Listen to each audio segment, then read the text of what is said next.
మధ్యలో కొంచెం రుచి చూశాడు. కాబట్టి ఎప్పుడు దేవుడితో పెట్టుకోవద్దండి, దేవుడి విషయాల్లో అపచారాలు చేయొద్దండి. ఇది ఏమిటి చూశారు? ఎక్కడో స్కూల్లో ఆ చిన్నపిల్లోడికి ఒక యాక్సిడెంట్ జరిగితే అది రుచి చూపించాడు ఆ వెంకటేశ్వర స్వామి పవన్ కళ్యాణ్ గారికి.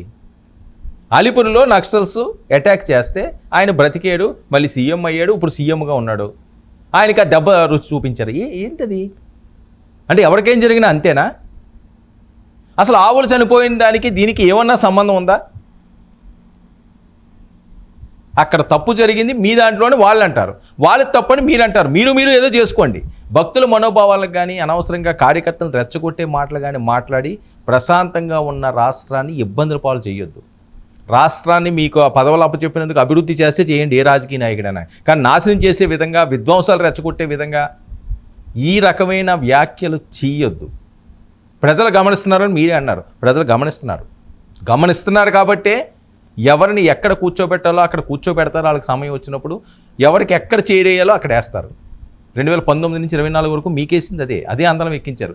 నెక్స్ట్ వద్దనుకున్నారు, ఇప్పుడు వీళ్ళని ఎక్కించారు. మీరు మళ్ళీ ఆ కుర్చీ ఎక్కాలి అనుకుంటే ఈ రకమైన రెచ్చగొట్టుడు వ్యాఖ్యలు చేసి ఎవరి దగ్గర మెప్పు పొందడానికో లేకపోతే కొన్ని వ్యూస్ వస్తాయో అని చెప్పి ఈ రకంగా మాట్లాడారనుకోండి, అది వ్యూస్ వస్తాయో రావో తెలియదు, కానీ వేరేవేమన్నా మీకు వచ్చే అవకాశం ఉంటుంది. తస్మాత్ జాగ్రత్త.